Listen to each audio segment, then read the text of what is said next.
Assalamualaikum warahmatullahi wabarakatuh. Kami dari kelompok 2 akan memaparkan hasil diskusi kami tentang teori Ausubel dan teori Ganya dengan anggota Windy Puspitasari, Wanda Firtama, Indah Dwi Hari Utari, dan Hani Aprilia Hayanti. Baiklah, yang pertama kita akan bahas tentang teori Ausubel. Sebelumnya kita bahas dulu nih biografi tentang Ausubel. Nah, beliau adalah David Paul Ausubel, lahir tahun 1918 dan meninggal pada tahun 2008. Nah, beliau ini adalah seorang psikolog Amerika yang dibesarkan di New York. Nah, beliau juga adalah sosok yang peduli dengan kehidupan sosial, dibuktikan dengan banyaknya sumbangan yang beliau berikan, khususnya dalam bidang psikologi pendidikan, sains kognitif, dan juga pembelajaran di bidang pendidikan sains.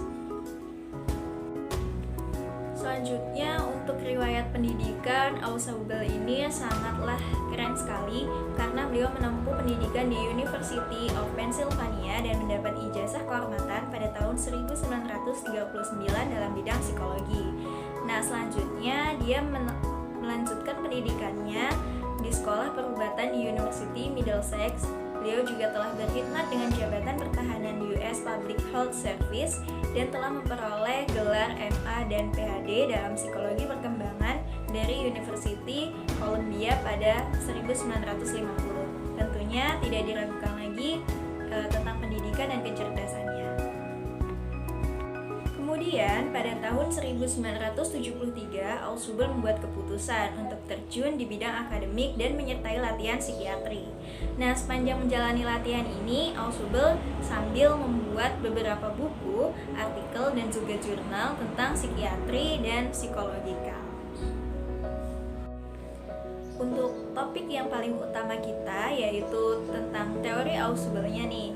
Nah, jadi teori Ausubel itu terkenal dengan teori belajar bermakna.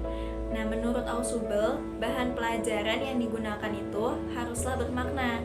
Artinya harus cocok dengan kemampuan siswa, juga harus relevan dengan struktur kognitif yang dimiliki siswa. Faktor intelektual, emosional juga diperhatikan dalam kegiatan pembelajaran menurut Ausubel. Menurut Ausubel, terdapat perbedaan antara belajar menemukan dan belajar menerima. Jika belajar menemukan, konsepnya itu atau materinya ditemukan oleh siswa. Sedangkan apabila belajar menerima, siswa hanya perlu menerima konsep yang sudah disampaikan oleh guru dan hanya tinggal menghafalkannya saja. Nah, Ausubel juga membedakan antara belajar menghafal dan belajar bermakna. Belajar menghafal artinya siswa hanya perlu menghafal saja dan tidak ada kepastian bahwa siswa itu akan terus mengingat materi yang dihafalkannya. Sedangkan pada belajar bermakna, materi itu harus dikembangkan oleh siswa sehingga siswa dapat menemukan hal-hal baru dan pelajaran bisa lebih dimengerti serta lebih diingat. Teori belajar Ausubel ini memiliki hubungan dekat dengan konstruktivisme karena keduanya menekankan pentingnya seorang pelajar dalam menghubungkan antara pengalaman, fenomena, dan fakta baru ke sistem pengertian yang telah dimiliki. Nah, keduanya ini mengharuskan seorang peserta didik untuk aktif dalam belajar. Menurut Ausubel, seorang guru harus mampu mengembangkan potensi kognitif peserta didik melalui belajar yang bermakna. Nah, Ausubel berpendapat bahwa peserta didik yang masih di tingkat pendidikan dasar sebaiknya diajak bereksplorasi atau dilibatkan langsung dalam proses belajar. Nah, sedangkan untuk peserta didik yang lebih tinggi tingkatannya, itu kegiatan seperti itu akan lebih menyita waktu. Jadi bagi mereka, pendapat Ausubel ini lebih bagus kalau guru menggunakan penjelasan, peta konsep, demonstrasi, diagram, dan ilustrasi. Selanjutnya adalah klasifikasi belajar Ausubel. Nah, Ausubel membagi klasifikasi ini menjadi dimensi pertama dan dimensi kedua. Nah, belajar menurut dimensi yang pertama itu diperoleh dengan cara dikomunikasikan sebuah informasi kepada siswa. Nah, belajar penerimaan dan menyajikan informasi itu bisa dalam bentuk final ataupun dalam bentuk belajar menemukan yang mengharuskan siswa untuk mencari sendiri keseluruhan informasi yang harus diterimanya. Nah, kalau dimensi yang kedua itu berhubungan dengan bagaimana siswa dapat mengaitkan informasi yang diterima dengan struktur kognitif, yaitu berupa fakta, konsep, dan generalisasi yang telah dipelajari atau diingat sebelumnya. Nah, menghubungkan atau mengaitkan informasi ini dengan pengetahuan yang telah dimiliki itu dikatakan dengan belajar bermakna, seperti inti dari teori Ausubel. Nah, sehingganya nanti siswa dapat proses utama dalam belajar di mana materi baru terkait dengan ide-ide yang relevan dalam struktur kognitif yang ada.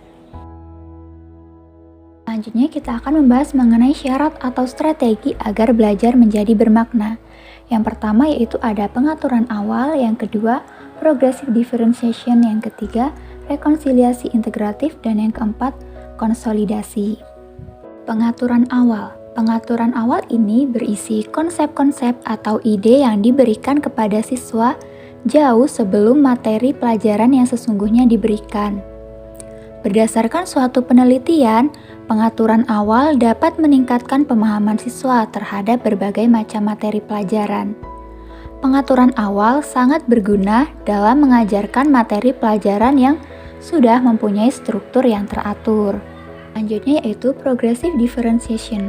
Menurut Ausubel, pengembangan konsep berlangsung paling baik apabila dimulai dengan cara menjelaskan terlebih dahulu hal-hal yang umum. Kemudian sampailah kepada hal-hal yang khusus dan rinci disertai dengan pemberian contoh-contoh. Selanjutnya yaitu rekonsiliasi integratif, di mana guru menjelaskan dan menunjukkan secara jelas perbedaan dan persamaan materi yang baru dengan materi yang telah dijelaskan terlebih dahulu yang telah dikuasai siswa sebelumnya. Dengan demikian, siswa akan mengetahui alasan dan manfaat materi yang akan dijelaskan tersebut. Selanjutnya ada konsolidasi, di mana guru memberikan pemantapan atas materi yang telah diberikan. Hal ini bertujuan untuk memudahkan siswa memahami dan mempelajari materi selanjutnya. Setelah kita mempelajari tentang strategi agar belajar menjadi bermakna, di sini kita juga akan mengetahui cara pembelajaran dengan teori Ausubel. Yang pertama yaitu pilih suatu bacaan atau salah satu bab dari sebuah buku pelajaran. Yang kedua, tentukan konsep-konsep yang relevan dari topik yang akan atau sudah dipelajari. Yang ketiga, urutkan konsep-konsep tersebut dari yang paling inklusif ke yang paling tidak inklusif. Berikut contoh-contohnya. Yang keempat, susun konsep-konsep tersebut di atas kertas. Dari konsep yang paling inklusif ke konsep yang tidak inklusif secara berurutan dari atas ke bawah. Dan yang terakhir, hubungkan konsep-konsep ini dengan kata-kata sehingga menjadi sebuah peta konsep. Contoh penerapan teori Ausubel dalam kasus matematika. Contohnya yaitu dalam belajar program linier, di mana siswa yang belajar bermakna bisa mengkaitkannya dengan materi menggambar grafik fungsi linier dan menyelesaikan pertidaksamaan linier serta mampu menyelesaikan masalah sehari-hari yang berkaitan dengan program linier.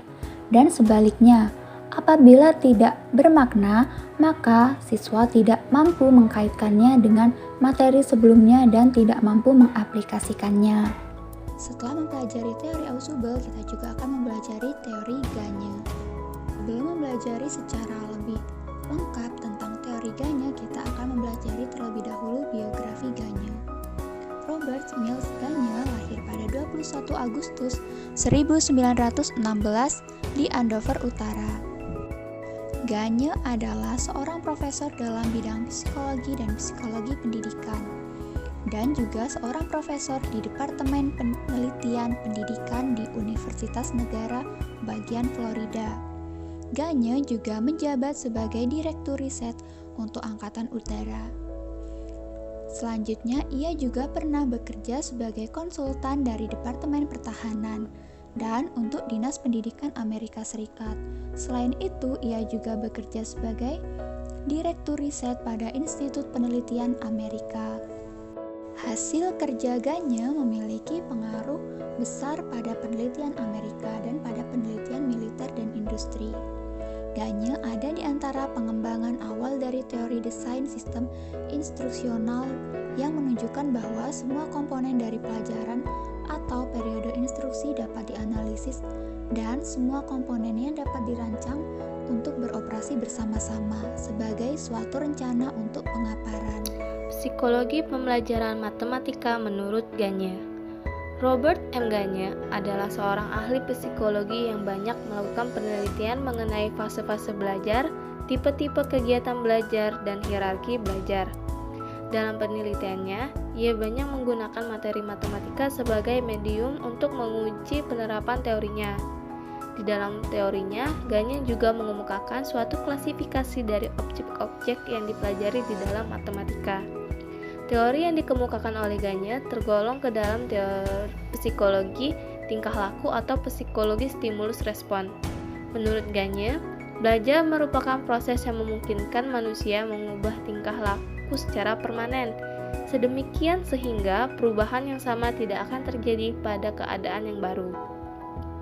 Selain itu, Ganye mengemukakan kematangan tidak diperoleh melalui belajar, karena perubahan tingkah laku yang terjadi merupakan akibat dari pertumbuhan struktur pada diri manusia tersebut. Menurut Ganye, dalam belajar matematika ada dua objek yang dapat diperoleh siswa, yaitu objek langsung dan objek tak langsung.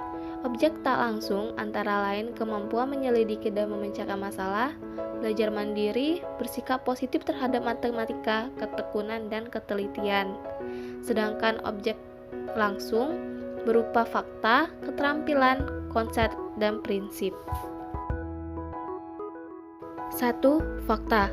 Fakta adalah objek matematika yang tinggal menerimanya atau kesepakatan dari para matematikawan yang meliputi lambang, notasi, dan aturan dalam operasi hitung. Contoh aturan terdapat pada perhitungan 5 ditambah 2 dikali 10 sama dengan 5 ditambah 20, di mana operasi perkalian didahulukan dari operasi penjumlahan. Kesepakatan para matematikawan agar tidak terjadi kekacauan, meskipun ada juga yang menyatakan bahwa perkalian adalah penjumlahan berulang, sehingga perkalian didahulukan dari penjumlahan. Berdasarkan kesepakatan matematikawan tersebut, maka dengan mudah kita dapat memperoleh hasil yang benar, yaitu 25. Itulah suatu contoh fakta yang disepakati untuk menghindari hasil kekacauan. Kedua, keterampilan. Keterampilan adalah kemampuan untuk menggunakan prosedur atau langkah-langkah untuk menyelesaikan suatu soal dengan tepat dan cepat. Misalkan, melakukan pembagian bilangan yang cukup besar dengan bagi kurung, menjumlahkan pecahan, dan melukis sumbu ruas garis. Keterampilan ini menekankan pada kemampuan untuk menggunakan urutan-urutan, prosedur, atau langkah-langkah pengerjaan. 3. Konsep dan prinsip. Konsep ide abstrak yang memungkinkan kita dapat mengelompokkan objek ke dalam contoh dan non-contoh. Misalkan, konsep buju sangkar, bilangan prima, himpunan, dan vektor. Contohnya, seorang siswa disebutlah menguasai konsep belah ketupat jika ia telah dapat menentukan bangun-bangun datar yang termasuk belah ketupat dan yang bukan belah ketupat. Untuk sampai pada tingkat tersebut, siswa harus dapat mengenali atribut atau sifat-sifat khusus dari belah ketupat. Aplikasi pemikiran Ganye dalam pembelajaran matematika. Dalam pembelajaran menurut Ganye, peranan guru hendaknya lebih banyak membimbing peserta didik. Guru dominan sekali perannya dalam membimbing peserta didik. Di dalam mengajar, sebaiknya lakukan kegiatan dengan urutan sebagai berikut. Pertama, membangkitkan dan memelihara perhatian. Kedua, merangsang siswa untuk mengingat kembali konsep, aturan, dan keterampilan yang relevan sebagai prasyarat. Ketiga, menyajikan situasi atau pelajaran baru. Keempat, memberikan bimbingan belajar. Kelima, memberikan feedback atau balikan. Keenam, menilai hasil belajar. Ketujuh, mengupayakan transfer belajar. Dan yang terakhir, memantapkan apa yang dipelajari dengan memberikan latihan-latihan untuk menerapkan apa yang telah dipelajari. Fase-fase belajar. Berdasarkan model pemrosesan informasi, Gagne dalam Bell-Gridle 1994 pada halaman 198 menerapkan konsep pengolahan proses kognitif dalam kupasannya terhadap hal belajar. Gagne menemukan 9 tahap pengolahan yang esensial bagi belajar dan harus dilaksanakan secara berurutan. Kesembilan tahapan tersebut dinamakan fase-fase belajar. Urutan masing-masing fase tersebut sebagai berikut. Persiapan untuk belajar. Persiapan untuk belajar memuat 3 fase, yaitu 1. Fase attending atau mengarahkan perhatian. Fase ini untuk menyadarkan siswa akan adanya stimulus dan menangkap stimulus yang relevan. Stimulus yang dimaksud dapat berupa komunikasi verbal, yaitu lisan atau tulisan, gambar diam, dan lain-lain. Menarik perhatian siswa dapat dilakukan dengan mengajukan pertanyaan yang merasa minat, menceritakan kejadian yang lain dari biasanya, atau membangkitkan minat tertentu. 2. Fase pengharapan. Fase pengharapan berfungsi mengantar siswa untuk mengetahui tujuan belajar. Orientasi tujuan yang sudah terbentuk pada tahap ini membuat siswa dapat memilih hasil apa yang sesuai pada setiap fase berikutnya dalam pengolahan informasi. Gagne 1977 halaman 61. Arahan yang diberikan pada fase pertama akan menimbulkan harapan untuk mengetahui sajian yang akan diajarkan dan sekaligus menimbulkan rasa keingintahuan siswa terhadap pelajaran yang akan diberikan. Baiklah, saya akan melanjutkan pembahasan tentang fase-fase belajar. Fase persiapan untuk belajar yang ketiga yaitu fase retrieval atau mendapatkan kembali. Fase ini berfungsi untuk mengingat kembali kapabilitas prasyarat esensial untuk kegiatan belajar yang baru. Proses menggali ingatan dapat dipengaruhi oleh stimulus eksternal. Pada proses ini, kemungkinan peserta didik akan kehilangan hubungan dengan informasi yang ada dalam ingatan jangka panjang. Dalam keadaan demikian, pengajar harus memberikan stimulus eksternal, misalnya memberikan sedikit informasi yang relevan, kemudian meminta peserta didik untuk mencari kaitannya. Selanjutnya adalah perolehan dan performasi. Fase keempat yaitu fase persepsi selektif atas sifat-sifat stimulus. Fase ini mengubah bentuk stimulus fisik menjadi ciri-ciri yang dapat dikenal dan memungkinkan di sampingnya ciri-ciri tersebut secara singkat dalam memori kerja dan dapat dibuat sandi-sandi. Pada fase ini, siswa melakukan seleksi terhadap stimulus yang datang. Informasi yang relevan dengan pelajaran yang akan disajikan dipanggil dari ingatan jangka panjang maupun ingatan jangka pendek untuk diberi kode. Fase kelima yang masih termasuk dalam bagian perolehan dan performasi adalah fase semantik encoding atau sandi semantik. Fase ini merupakan fase pengkodean, yaitu memberikan kode pada ciri-ciri stimulus dengan kerangka kerja konseptual atau bermakna dan disimpan dalam memori jangka panjang. Proses ini merupakan tahap sentral dan kritis dalam belajar, dan tanpa tahap ini belajar tidak akan terjadi. Gagne 1977-66. Sandi yang disimpan dapat berupa konsep, proposisi, atau organisasi lain yang bermakna. Fase selanjutnya yaitu fase ke-6 adalah fase retrieval dan respon. Fase ini berfungsi mengembalikan informasi yang disimpan ke pembangkit respons orang dan mengaktifkan respons. Pada fase ini, siswa mendapatkan kembali sandi yang baru saja disimpan pada memori jangka panjang. Fase selanjutnya yaitu fase reinforcement atau penguatan.